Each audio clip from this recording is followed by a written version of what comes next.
Good morning, students. Today we will discuss numericals of work energy part. We will take few numerical of NCERT exercise and other important useful numericals. So this is a numerical I am taking from NCERT exercise. See, it is based upon the concept of potential energy. Now see the statement. The potential energy function for a particle executing simple harmonic motion is given by half kx square. This is the expression of elastic potential energy of a spring. So expression has been given where k is a force constant and its value is given in the statement 0.5 Newton per meter. See here. Now you have to show that a particle of total energy 1 joule moving under this potential must turn back when it reaches x equal to plus minus 2 meter. See, statement seems to be lengthy but concept is quite simple. सबसे पहले हमें इस statement को समझना होगा कि हमें इसमें क्या क्या given है और कैसे proceed करना है. This graph is also given. आपको ग्राफ के according potential as a function of x given है जिसमें जो पोटेंशियल की वैल्यू हाफ के एक्स स्क्वायर के अकॉर्डिंग ये वैल्यू है. पोटेंशियल एनर्जी हमने प्लॉट किया है. पोटेंशियल को अगर हम देखें that potential energy is given by this curve. ये हमने ऑलरेडी एक्सप्लेन किया हुआ है. अब क्या कहा है इसमें कि ये जो पार्टिकल सिंपल हार्मोनिक मोशन जो एग्जीक्यूट कर रहा है इसकी एनर्जी कितनी है 1 joule and it must turn back when it reaches at this point. इसका मतलब हमने जो एक्सपेरिमेंट किया, जो अभी एग्जाम्पल लिया था, उसमें हम क्या कह रहे थे कि एक स्प्रिंग लिया कि स्प्रिंग स्ट्रेच कर रहे हैं सो मीन से एक्सट्रीम पर गया.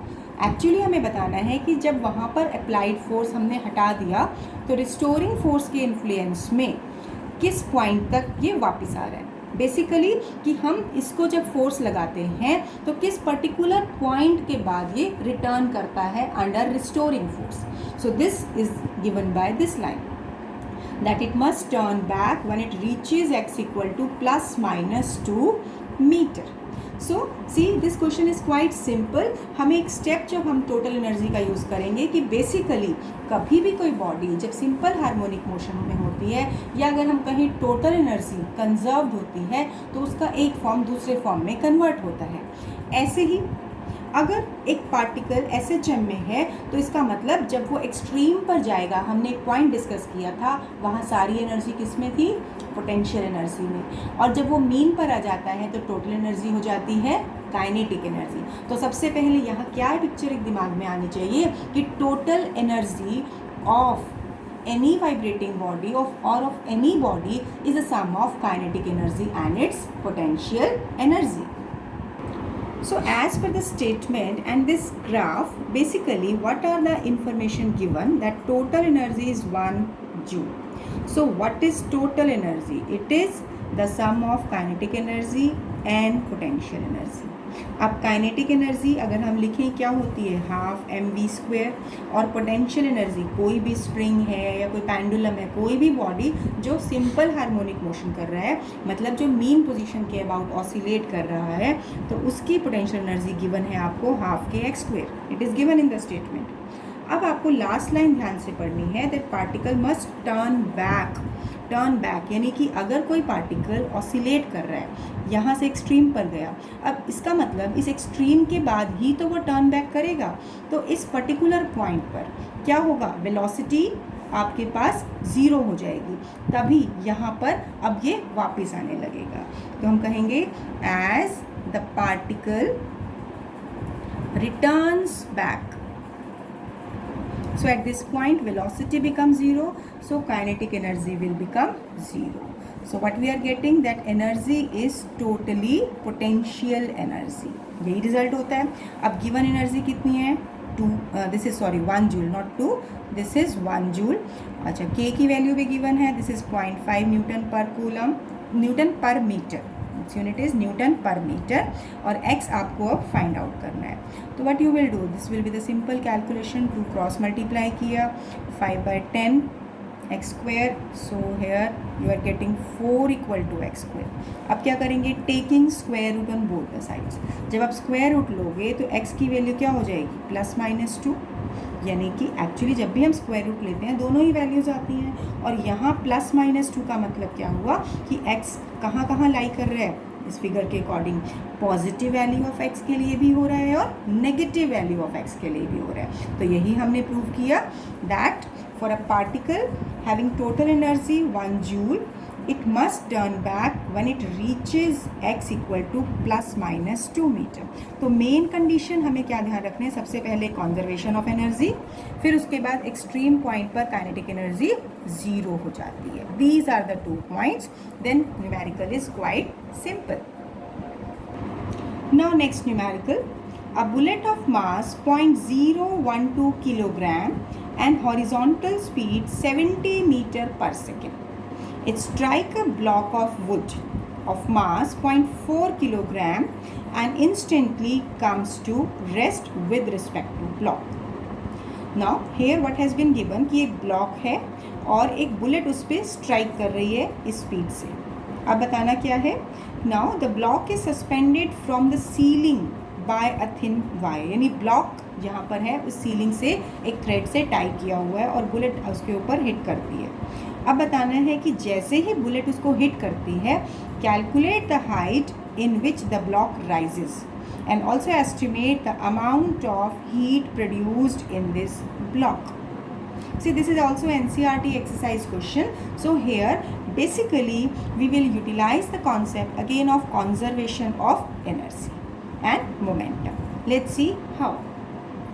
So as per the statement, a bullet of mass 0.012 kilogram having a horizontal speed that is given to be 70 meter per second, and the big block within which it is hitting, this is 0.4 kilogram.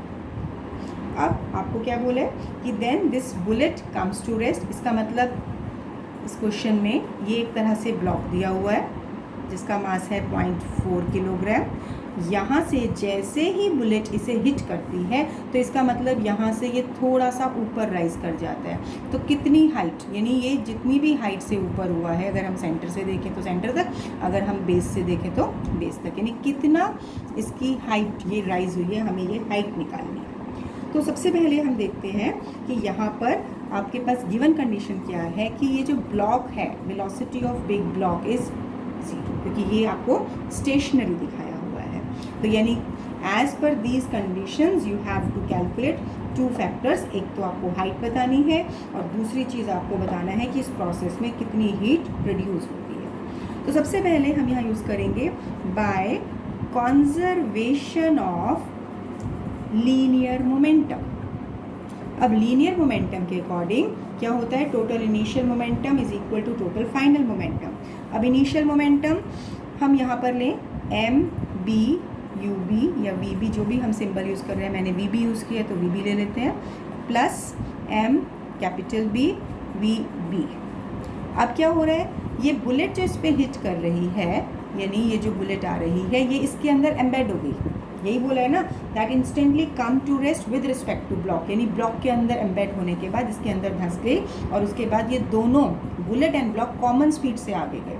तो अगर हम कहेंगे कि bullet plus block दोनों की speed same हो जाएगी, मान लो हम कहते हैं कि ये आगे v स्पीड से गए।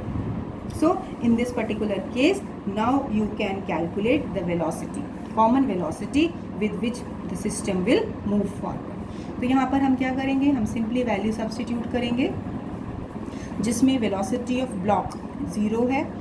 तो यहाँ पर जब हम वैल्यूज़ पुट करते हैं, मास of bullet multiplied by velocity of bullet divide by mass of bullet plus mass of block, तो ये हो गया 0.012 इंटू 70 अपॉन 0.412। तो इसको सॉल्व करोगे तो ये आ जाएगा अप्रॉक्सीमेटली 2.1, एग्जैक्ट आता है 2.04 मीटर पर सेकेंड। यानी कि conservation of linear momentum use करके हमने यहाँ पे कॉमन स्पीड, कॉमन वेलोसिटी निकाल लिया जिससे ये ब्लॉक ऊपर राइज किया है। अब हमें ये भी बताना है कि कितनी हाइट तक है। देखिए ये ब्लॉक रेस्ट पे था, अब ये किसी मोशन में आ गया है, यानी इसके अंदर कुछ काइनेटिक एनर्जी आ गई है।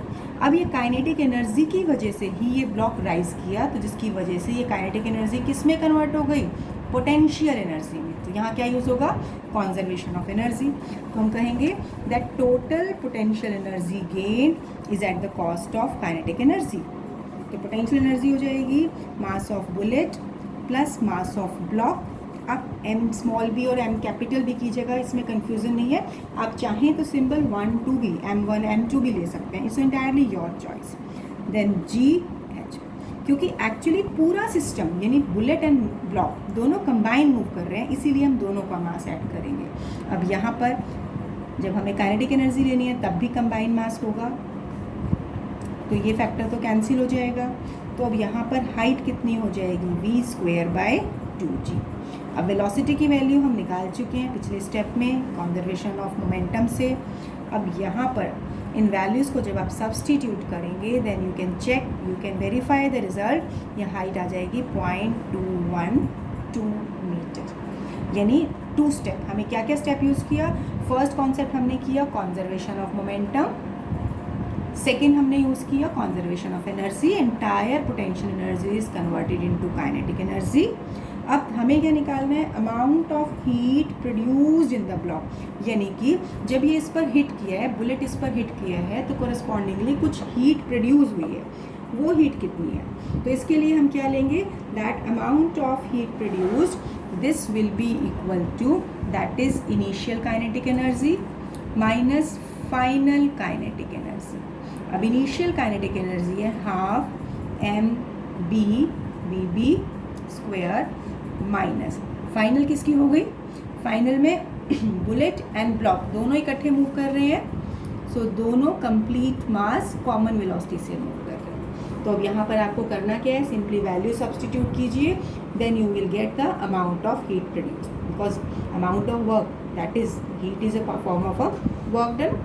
अब यहाँ वैल्यूज पुट करिए, वी भी आपको 70 मीटर पर सेकेंड स्क्वायर गिवन है, इसको डायरेक्टली मैं ले रही हूँ 0.412, राइट, क्योंकि 0.4 + 0.012 कंबाइन कर दिया मैंने डायरेक्टली, वी हमने निकाली 2.04। तो अब अगर आप इसे सॉल्व करेंगे तो ये दोनों फैक्टर्स आ जाएंगे 29.4 और ये आ जाएगा 0.86, जिसके कॉरस्पॉन्डिंग जो रिजल्ट आएगा this much joule of energy और this much heat is released when the block is hit by the bullet and when it is rising. Next numerical I am taking, listen the statement very carefully here. By reading the statement I will convert into a figure. See, this is also NCERT exercise question. To incline frictionless track, 2 tracks have been given, these 2 are frictionless. Listen the instructions first. One gradual and other steep meet at point O. यानी दोनों का gradual and steep क्या indicate करते हैं, दोनों का angle of inclination अलग अलग है, एक का कम है एक का ज़्यादा है। They meet at a common point O. So 2 frictionless inclined surfaces tracks meet at a point O, from where 2 stones, यहाँ से इस हाईएस्ट पॉइंट से 2 stones are allowed to slide down from rest, 1 on each track. Now, will the stone reach the bottom at the same time? अब हमें बताना है कि इस स्टोन को जब स्लाइड करने में जितना टाइम लगेगा और इस स्टोन को जितना टाइम लगेगा, क्या वो आइडेंटिकल होंगे या नहीं, and will they reach there with the same speed, यानी इस इंस्टेंट पे इनके टाइम का क्या रिलेशन रहेगा, और इस पॉइंट पर जब ये दोनों स्टोन इस लोअर पॉइंट पर पहुंचते हैं तो क्या दोनों सेम स्पीड से पहुंचते हैं, अगर नहीं तो कितनी स्पीड से पहुंचते हैं। तो सबसे पहले हमें यहाँ पर, और कोई गिवन फैक्टर नहीं है, हम इसमें मान लो ये एज्यूम करते हैं कि इस पॉइंट पे जितनी पोटेंशियल एनर्जी है इस हाइट की वजह से, एक्चुअली चाहे ये दोनों इंक्लाइन प्लेन अलग अलग एंगल पर इंक्लाइन है, लेकिन इस पॉइंट पर इस हाइट की वजह से जितनी इसकी पोटेंशियल एनर्जी होगी वो किस में कन्वर्ट हो जाएगी, काइनेटिक एनर्जी में। अब दूसरा पॉइंट जो हमें दिया हुआ है 2 स्टोन्स, 2 हमें यहाँ पर बेसिकली प्रॉपर वर्ड होना चाहिए, 2 आइडेंटिकल स्टोन्स आर फॉलिंग, तभी हम इस केस में एग्जैक्ट इन्फॉर्मेशन शेयर कर सकते हैं, क्योंकि जब तक हमें कोई कंडीशन गिवन नहीं होगी वी कैन नॉट प्रोसीड। तो हम लेते हैं कि as the masses two identical stones are falling, so let they have the same masses. Now potential energy at point O will be equal to, अब यहाँ की पोटेंशियल एनर्जी जब ball या ये स्टोन नीचे आ रहा है, मान लो A पॉइंट पर और ये B पॉइंट पर, तो यहाँ पर ये पोटेंशियल एनर्जी इस हाइट की वजह से किस में कन्वर्ट हो गई, kinetic energy at end A, and this is also equal to kinetic energy at B, क्योंकि दोनों ही स्टोन A और B पॉइंट पर आ रहे हैं। अब पोटेंशियल एनर्जी क्या होगी, mgh, दोनों की पोटेंशियल एनर्जी सेम है, क्यों, दोनों का मास सेम है, हाइट सेम है। काइनेटिक एनर्जी एट ए क्या फॉर्मूला होता है, हाफ mv²। अब इस स्टोन के लिए मान लो मैंने वेलोसिटी v1 मानी है, तो v1 सफिक्स लगा दिया, और सेकेंड स्टोन के लिए वेलोसिटी v2, तो ये हो जाएगी half mv²। So now from this equation अब हम क्या कह सकते हैं, यहाँ से अगर हम m देखें तो m will be cancelled out, and from here as gh equal to half v1² equal to half v2²। So v1² की वैल्यू कितनी हो जाएगी, 2 इधर मल्टीप्लाई हो जाएगा 2gh, और यहाँ से भी अगर हम देखें तो ये हो गया v2²। It means by conservation of energy entire potential energy is converted into kinetic energy. तो हम कह सकते हैं कि दोनों की वेलोसिटीज़ यानी v1² इक्वल टू v2² हो गया, की हाइट सेम है, this implies v1 equal to v2। इसका मतलब एक क्वेश्चन तो आंसर हो गया that both the stones will reach the ground, reach the bottom and with the same speed. अब सेकेंड पॉइंट हमें बताना है कि क्या ये दोनों सेम टाइम पर ग्राउंड पर रीच करती हैं या नहीं, they will take different time और they will reach at the same time. तो सबसे पहले हमें एक पॉइंट समझना है बेटा, देखिए अगर हम लें कि ये जो स्टोन है इधर, ध्यान से देखिए, इस स्टोन का वेट कहाँ एक्ट करेगा, m1 mg, जो हम इसका स्टोन का वेट ले रहे हैं mg है, यहाँ पर दूसरा स्टोन है उसका वेट भी mg है। अभी पहले हम इसको फोकस करते हैं, तो ये वाला एंगल थीटा है, तो बेसिकली ये एंगल कितना हो जाएगा, ये भी θ1 होगा। Angle between two line is angle between their perpendicular, इसके परपेंडिकुलर ये और इसके परपेंडिकुलर ये। Every time repeating this point so that you may not get confuse. अब ये कंपोनेंट कितना हो जाएगा, mg cos θ1, इसको रिजॉल्व किया, ये कंपोनेंट हो गया mg cos θ1। अब परपेंडिकुलर कंपोनेंट कितना हो जाएगा, mg sin θ1। दोबारा देख लीजिए अगर डाउट है तो इसमें। अब इसमें आप देखिए दोबारा से कि अगर हम कह रहे हैं कि इस बॉडी को किसी भी पॉइंट पर हो सकता है, कहीं पर भी हो सकता है, अगर इस पॉइंट पर है तो वेट हमेशा वर्टिकल डाउनवर्ड लगेगा। इस angle θ1, this is the angle with this line with the normal with this plane, so ये कंपोनेंट हो गया mg cos θ1 और ये कंपोनेंट हो गया mg sin θ1। साथ साथ अगर मैं इस सरफेस का भी ड्रॉ करूं तो सेम रहेगा, बस इसमें चेंज क्या होगा, θ1 की जगह θ2 हो जाएगा। जैसे कि मान लो अगर मैं ये कहती हूँ कि ये बॉडी है, इसका वेट हो गया mg, ये एंगल हो गया θ2, तो ये कंपोनेंट हो जाएगा mg cos θ2, ये वाला कंपोनेंट, और इसका परपेंडिकुलर कंपोनेंट ये हो जाएगा mg sin θ2।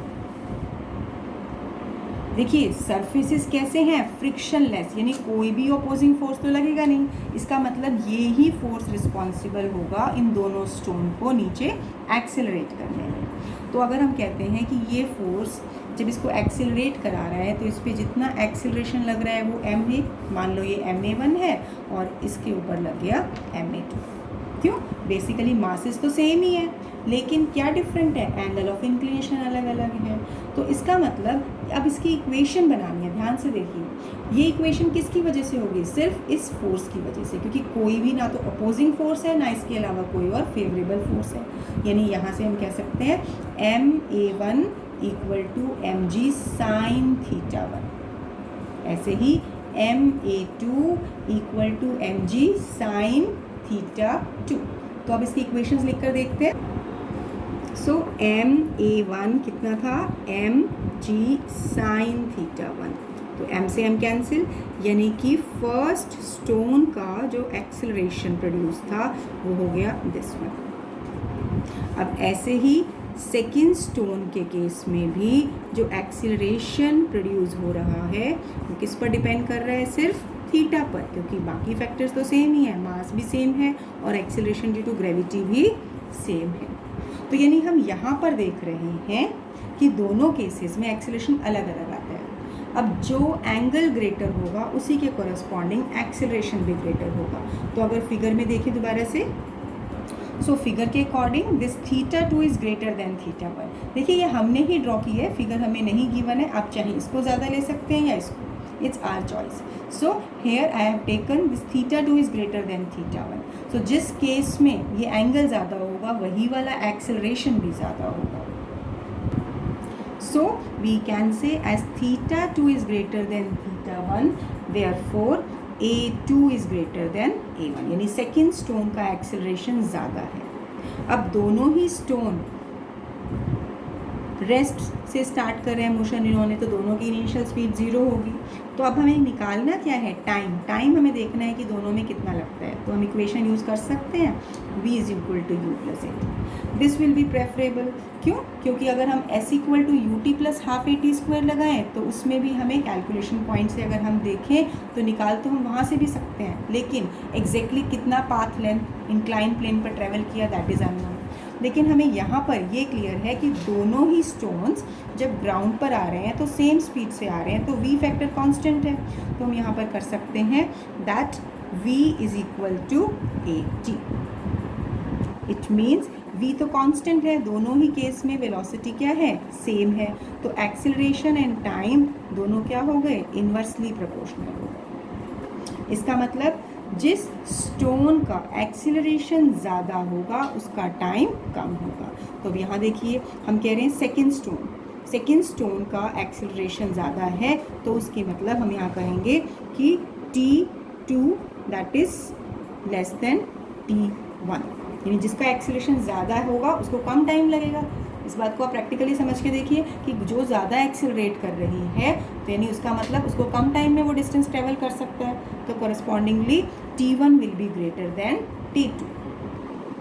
So now after this we are taking next numerical. It is on the basis of coefficient of restitution. Today we will take all kind of different questions.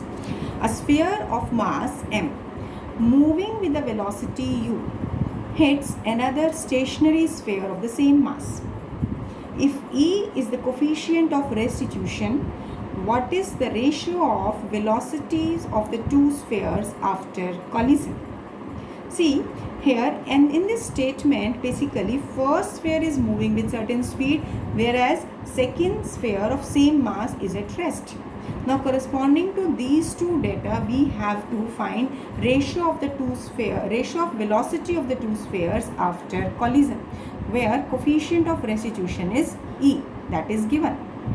This numerical here given mass m having initial speed, that is first mass is m having initial speed u, whereas second sphere of same mass but initial speed 0. This is given information, and E is the coefficient of restitution. In this case basically what is coefficient of restitution? E v2 minus v1 upon u1 minus u2. So if I take, let final velocity of first sphere is v1 and final velocity of second sphere is v2. So when you will substitute these values here, this is v2 as such, v1 as such, this u1 is u and u2 is 0. Then what we are concluding from it, one result we are taking that v2 minus v1 can be taken in terms of coefficient of restitution. अब देखिए इन्हीं data से अब हम क्या result use करें। Basically हमें final velocity यानी v1 और v2 का रेशियो निकालना है कॉलिजन के बाद। तो अब इसके लिए हम सबसे पहले यूज़ करेंगे by principle of conservation of linear momentum. अब लीनियर मोमेंटम में फर्दर हम इनिशियल मोमेंटम देखते हैं, that is m1 u1 plus m2 u2 equal to m1 v1 plus m2 v2. अब m1 is m, u1 is u, ये दोनों, ये u2 zero हो गया. अब इधर देखें तो this is m v1 plus m v2. तो m u इससे आ जाएगा m, मैं m कॉमन ले रही हूँ स्टेप में, v1 प्लस v2. तो एक रिजल्ट आया u equal to v1 plus v2. Let it be equation 2. So अब हमारे पास कोफिशिएंट ऑफ रेस्टिट्यूशन और कंजर्वेशन ऑफ मोमेंटम यूज़ करने के बाद ये दो इक्वेशन आई हैं. तो what should be our next step? Then we have to, अगर हमें v1 और v2 की वैल्यू मिल जाए तो हम उन दोनों का रेशो निकाल सकते हैं. तो we should use mathematical results, that adding equation. Add करने पर v1 कैंसिल हो गया और यहाँ बचा लेफ्ट साइड पर 2v2. It is equal to eu plus u, that is e plus 1 into u. यानी v2 कितना हो गया? e plus 1 upon into u upon 2. तो ये v2 की वैल्यू हो गई. तो यहाँ से हमने v2 निकाल लिया. अब v1 कैसे निकालें? v1 के लिए हम फर्स्ट या सेकंड किसी भी एक इक्वेशन में v2 की वैल्यू पुट कर दें. तो अगर हम सेकंड में पुट कर दें, किसी में भी कर सकते हो, पुट v2 इन फर्स्ट और सेकंड. मैंने सेकंड में सब्स्टिट्यूट किया है. तो सबसे पहले v1 निकालें तो क्या होगा? u minus v2. तो u minus e plus 1 into you by 2. अब यहाँ पर अगर हम इसका एलसीएम ले लें तो ये हो जाएगा u 2u minus eu minus u, यानी कि ये हो गया u माइनस eu अपॉन 2. इन दोनों किया तो u, तो ये हो जाएगा u into 1 minus e by 2. यानी v2 आ गया, v1 आ गया. तो अब हमें क्या निकालना था? What is the ratio of velocities of the two spheres after collision. तो आप चाहे v2 अपॉन v1 ले लें या v1 अपॉन v2. अगर v2 अपॉन v1 लेते हैं तो दिस इज़ योर 1 माइनस ई, इसकी वैल्यू 1 माइनस ई u और 2. तो से u कैंसिल. अब रिजल्ट क्या बचा? 1 plus E upon 1 minus E. So this is the ratio of final velocities attained by the two spheres after collision. See, you have to understand the concept. Second step की हमें क्या information given है, जो भी step इसमें given होता है उसके बेसिस पर उसका फॉर्मूला ज़रूर लगाइए. अब आपको यहाँ पर गिवन था कोफिशिएंट ऑफ रेस्टिट्यूशन. तो कोफिशिएंट ऑफ रेस्टिट्यूशन का एटलीस्ट फॉर्मूला लगाने से हमारे पास एक इक्वेशन आई जिससे हमने ये रिजल्ट ऑब्टेन किया. फिर नेक्स्ट पॉइंट हमने लगाया कॉन्जर्वेशन ऑफ मोमेंटम, क्योंकि कॉलिजन है तो कॉलिजन में कॉन्जर्वेशन ऑफ मोमेंटम तो हमेशा ही रहता है, चाहे इलास्टिक हो चाहे इन इलास्टिक. ये कंडीशन तो मैंडेटरी है. So we have applied that, जिसकी वजह से हमें ये इक्वेशन मिली. अब हमारे पास दो इक्वेशंस मिल गई. तो मैथ्स में जैसे कोई भी हम सम करते हैं तो इक्वेशंस टू वेरिएबल्स में, अब इनको हमें सिर्फ सॉल्व करना है, जिसकी वजह से हम v1 v2 निकाल रहे हैं और finally ratio of v2 and v1. So this is about this experiment, this numerical, not experiment. Now next numerical. A bullet of mass 0.01 kilogram and traveling at a speed of 500 meter per second strikes a block of mass 2 kilogram, which is suspended by a string of length 5 meter. The center of gravity of the block is found to rise a vertical distance of 0.1 meter. What is the speed of the bullet after it emerges from the block? देखिए, अगर आपको ध्यान है तो अभी हमने conservation of energy का concept use करते हुए अभी हमने इसी तरह का न्यूमेरिकल किया था. वहाँ पर आपको हाइट ऑब्टेन करनी थी कि अगर उस बुलेट को जब हम हिट करता है ब्लॉक पर तो ब्लॉक किस पर्टिकुलर हाइट तक राइज करता है वो हमें फाइंड करना था. लेकिन इस स्टेटमेंट में हमें ये गिवन है कि कितने वर्टिकल डिस्टेंस तक गया, ये हमें गिवन है. हमें बताना है what is the speed of the bullet after it emerges from the block. So see how to do it. So now as per this statement, this mass of bullet, this is 0.01 kilogram and it is traveling with a speed of 500 meter per second, and mass of that block, this is 2 kilogram, and the height to which block will rise, this is 0.1 meter. See, this is a string to which this block M2 is connected. This bullet is moving towards it with speed 500 metre पर second. अब इसके influence में bullet जब strike करता है तो ये particular किसी हाइट तक राइज करता है। तो यहाँ पर ये पूरा सिस्टम, यानी यहाँ पर इस केस में, इस सिस्टम में ये ब्लॉक कितनी स्पीड से आगे जाता है, पहले हम उस कॉन्सेप्ट को यूज़ करेंगे। बेसिकली यहाँ पर इस ब्लॉक का जो मोशन आएगा, उस ब्लॉक के मोशन की वजह से क्या होगा, इसकी सारी काइनेटिक एनर्जी इस पर्टिकुलर पॉइंट पे जाते ही पोटेंशियल एनर्जी में कन्वर्ट हो जाएगी। तो बेसिकली यहाँ हम यूज़ करेंगे that kinetic energy equal to potential energy. अब अगर हम लें half mass into v square mgh, तो पूरा सिस्टम इकट्ठे मूव कर रहा है तो मास वैसे भी कॉमन है, कैंसिल हो जाएगा। तो यहाँ से velocity of the block with which it is moving, तो ये हो जाएगी दिस इज़ 2gh। तो नेक्स्ट स्टेप में स्क्वायर रूट लेंगे तो it will come out to be 2 × 9.8 × 0.1। अब ये हो जाएगा आपके पास 196 डिवाइड बाय 100, मल्टीप्लाई कीजिए 19.6 डिवाइड बाय 10, तो यहाँ डेसिमल यूज़ करेंगे तो ये आ जाएगा 14/10, दैट इज़ 1.4 मीटर पर सेकेंड। अब सेकेंड पॉइंट हमें बताना है कि बुलेट जब यहाँ पर हिट करती है तो ये किस स्पीड से एमर्ज होती है। मान लो ये v2 स्पीड से एमर्ज आउट होती है, तो हम यहाँ पर कहें कि now by conservation of linear momentum.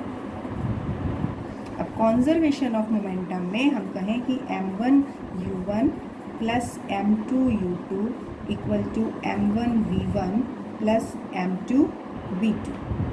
तो बेसिकली m1u1 तो हो गया 0.01 इंटू 500, ये हो जाएगा 0 क्योंकि u2 0 है। अब m1 हो गया यहाँ पर मास ऑफ बुलेट जिसकी स्पीड हमें कैलकुलेट करनी है, तो ये हो गई 0.01 और ये v1। और मास ऑफ ब्लॉक है 2 और उसकी स्पीड हमने v निकाली है, तो हम v स्पीड, इसको बेशक आप v2 भी लिख सकते हैं या v रखिए, तो ये स्पीड है 1.4। तो अब इसको आप सॉल्व करेंगे, जो सिंपल कैलकुलेशंस है, now you can do it as a homework. Final answer मैं आपको बता देती हूँ that v1 comes out to be 220 metre per second. So check the solution, this will be the final answer. See, in this numerical we have just taken the reverse that we have done in the previous numerical. यहाँ पर इस case में हमें height given थी और velocity निकाली है कि किस वेलोसिटी से वो ब्लॉक मूव किया है आगे। लेकिन पिछले वाले केस में हमें वेलोसिटी गिवन थी, हमें वहाँ पर क्या देना था, हाइट, कि किस पर्टिकुलर हाइट से ये तक ये ऊपर जाता है। So in the second step जब हमने लगाया conservation of momentum, we have calculated the speed of bullet when it will emerge out from the block. That means this is coming out with the reduced speed. Next is a body of mass capital M at rest is struck by a body of mass small m. Yani two bodies are given, one is at rest, another is having mass small m. Now show that fraction of kinetic energy of mass m, that is small m, transferred to the struck particle. That means when it is striking to this body, that is capital M mass, so fraction of kinetic energy that is transferred is given by this one. यानी क्या particularly जितना kinetic energy में change होगा और उसका ratio जब हम निकालेंगे, that what will be the fraction of that kinetic energy that is transferred. इस कॉन्सेप्ट को करने के लिए बेसिकली हमें सबसे पहले क्या पता होना चाहिए, that we must learn the expression of final velocities of the bodies when these are colliding with each other. और फिर उसके बाद इनकी कंडीशंस कि कौन सी बॉडी रेस्ट पर है, कौन सी मोशन में है, उसके बेसिस पर हम वहाँ से वेलोसिटी निकाल के फिर हम काइनेटिक एनर्जी निकालेंगे, then we can solve it. So now here let we are taking that small m is represented by m1 and its initial speed we are taking u, and here m2 mass, this is represented by capital M and initially it is at rest, so u2 will be 0. अब देखिए हमें बताना क्या है, ये last line है जो हमें बता रहा है हमें बेसिक काम क्या करना है, that fraction of kinetic energy of this mass small m, यानी इसकी जो काइनेटिक एनर्जी है fraction of kinetic energy of this mass transfer to the struck particle, यानी स्ट्रक बॉडी, यानी जिस ये बॉडी इस पर ट्रांसफर कर रही है अपनी एनर्जी को, तो बेसिकली इसको कितनी काइनेटिक एनर्जी ट्रांसफर हुई, तो उससे पहले इसका मतलब कि ये बॉडी फाइनल कौन सी स्पीड अटेन कर रही है, जिसके बेसिस पर ही हम काइनेटिक एनर्जी का रेशो लेते हैं। यानी कि ये बॉडी कोलाइड कर रही है जब इससे, तो इस बॉडी की जो इनिशियल काइनेटिक एनर्जी है और कोलिजन के बाद जो इस सेकेंड बॉडी M2 बॉडी की जो फाइनल काइनेटिक एनर्जी है, उन दोनों का हमें रेशो देखना है कि किस प्रपोर्शन में वो वेरी करता है। तो अब अगर हम इसका मतलब हमें V1 का कोई भी कुछ काम नहीं है, हमें सिंपली इस बॉडी की वेलोसिटी निकालनी है। तो अब हमें ये एक्सप्रेशन डायरेक्टली हम यूज़ कर सकते हैं, this is 2m1u1 upon m1 plus m2 plus m2 minus m1 into u2 upon m1 plus m2। अब ये तो हमारा एक्सप्रेशन है जो हमने एज सच लर्न किया हुआ है। अब हम इसमें देखें, यहाँ पर इसकी कंडीशंस के हिसाब से u2 हो गया 0, तो v2 हो गया 2m, m1 की वैल्यू m हो गई, u1 की value u divide by small m plus capital M। तो ये हो गई इसकी velocity attend by the body having mass capital M which was initially at rest. अब इनिशियल काइनेटिक एनर्जी जो फर्स्ट बॉडी की होगी वो होगी हाफ m(u²). अब कॉलिजन के बाद सेकेंड बॉडी की काइनेटिक एनर्जी क्या होगी, this will be half m2v2²। So half m v2 की वैल्यू अब यहाँ से पुट कीजिए स्क्वायर करते हुए, v2² that is 2mu upon m plus capital M²। So it is 1/2m, this is 4m², u²। Actually यहाँ पर मास है कैपिटल M, इसमें कंफ्यूज नहीं करना, कैपिटल M है, divide by m plus capital M²। अब दोनों का रेशो ले लो, E2 अपॉन E1। तो यहाँ पे जब हम रेशो ले रहे हैं half m 4m² u² upon m plus m²। अब जब डिवाइड करेंगे ऊपर वाले रिजल्ट से तो हो गया 2 अपॉन m(u²). अब जो कॉमन फैक्टर है वो कैंसिल हो जाएंगे और हमारे पास आ जाएगा 4 small m capital M divide by m plus m²। So this is the fraction of kinetic energy of small m that is transferred to the struck particle, that comes out to be this one. So this is a very important kind of numerical. यहाँ पर आपको exactly ये conclusion निकालना बहुत ज़रूरी है कि हम कौन सी bodies की बात कर रहे हैं और initial kinetic energy change हो रही है कि वजह से second body की kinetic energy पे effect आ रहे हैं, तो उसका ratio हमने obtain किया है। Now we are taking 1-2 conceptual problems. If two identical springs A and B are taken, where A is harder means इसका spring constant B से ज़्यादा है, on which spring more work will be done under different conditions। क्या क्या conditions हैं? If they are stretched by same distance, अगर x दोनों का same है, extension दोनों का same है। सेकेंड है if they are stretched by the same force, अगर अप्लाइड फोर्स सेम है दोनों ही केस में, तो आपको देखना है कि किस केस में दोनों स्प्रिंग में मोर वर्क डन होगा। So here as we know that work done in stretching the spring as a potential energy of a spring is given by half kx²। अब कंडीशन गिवन है कि A is harder, that means spring constant of A is greater than B। Now आपको बताना है किस case में spring में ज़्यादा वर्क डन होगा, if they are stretched by the same distance, यानी XA इक्वल टू XB, दोनों का स्ट्रेचिंग डिस्टेंस सेम है। तो अब देखिए इस फॉर्मूले के अकॉर्डिंग जिस केस में x डिस्टेंस तो सेम है, इसका मतलब जिसका स्प्रिंग कांस्टेंट ज़्यादा होगा उसी केस में वर्क डन भी ज़्यादा होगा। तो यहाँ तो सिंपली फार्मूला बेस्ड हमें समझ में आ रहा है, work done in A is greater than that of B। अब सेकेंड क्वेश्चन, इसी में सेकेंड पार्ट दिया हुआ था, if they are stretched by the same force, यानी फोर्स सेम हो। अब force is given by k into x, तो यहाँ से x क्या हो गया F अपॉन k, एंड हमें मालूम है कि A इज़ ग्रेटर देन के बी, जिसका फोर्स कांस्टेंट ज़्यादा होगा उसका एक्सटेंशन कम होगा, इसका मतलब x A is less than that of B। तो एक्चुअली वर्क डन का जो हमारा एक्सप्रेशन है हाफ के एक्स स्क्वेयर, इसको हम लिख सकते हैं के की जगह हम लिख सकते हैं F upon x into x square. तो क्या आ गया हाफ एफ एक्स। इसका मतलब फोर्स तो दोनों में सेम है, स्प्रिंग कांस्टेंट का कॉन्सेप्ट हम यूज़ कर चुके हैं। इसका मतलब यहाँ पर हमें इस कंडीशन से पता चल रहा है कि जिसका स्प्रिंग कांस्टेंट ज़्यादा है उसकी एक्सटेंशन लेस होगी अंडर सेम फोर्स। तो यहाँ पे आप कह सकते हैं कि work done in a will be less than that of b. So this is the kind of conceptual questions you have to practice similar kind of more conceptual problems. Now I am taking another conceptual problem.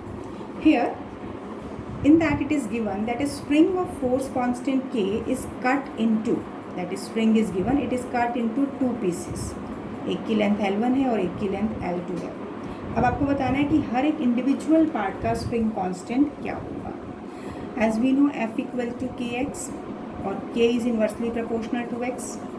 तो इसका मतलब अगर हम ये कहें कि first part का spring constant हो जाएगा इनवर्सली प्रोपोर्शनल टू L1 और सेकेंड पार्ट का हो जाएगा L2। तो अगर K कंबाइंड स्प्रिंग का स्प्रिंग कांस्टेंट है तो K किसके प्रोपोर्शनल है 1/L1 प्लस 1/L2, राइट, क्योंकि हम इसकी टोटल लेंथ निकालें तो ये L1 प्लस L2 हो गई। तो अब हमें निकालना क्या है K1 and K2 in terms of K। तो अब हम इन इक्वेशन से क्या करेंगे, अब ये हमारे पास 3 इक्वेशंस आ गई हैं। So let we take the ratio of K1 and K। तो बेसिकली क्योंकि प्रोपोर्शनलिटी साइन अगर हम हटाते भी हैं तो कांस्टेंट आएगा, that is giving the same constant. कैसे, जैसे मैं अगर ये लिख दूँ K1 इज़ प्रोपोर्शनल टू, तो K1 upon K it is equal to L1 plus L2 upon L1, क्योंकि प्रोपोर्शनलिटी रेशियो दोनों केस में सेम है। तो ये आपके पास आ गया 1 प्लस L2 अपॉन L1। तो K1 की वैल्यू हो गई K1 plus L2 upon L1। तो ये K1 की वैल्यू आ गई in terms of given length and constant. अब अगर हमें K2 निकालनी है तो यही कॉन्सेप्ट हम लगाएंगे कि 2 और 3 इक्वेशन को डिवाइड कर दो। तो ये आ जाएगा K2 upon K equal to L1 plus L2 upon L2। So ये आ जाएगा आपके पास L1 अपॉन L2 प्लस 1। सो K2 हो गया K, बेसिकली यहाँ ये L1 है बेटा, तो ये हो जाएगा 1 प्लस L1 अपॉन L2। तो such kind of different conceptual problems are given, so practice all these concepts and give it a writing practice. More conceptual problem you will go through, more understanding it will give you. So prepare it all the concepts carefully and have confidence over all the concepts. Thank you. Have a nice day.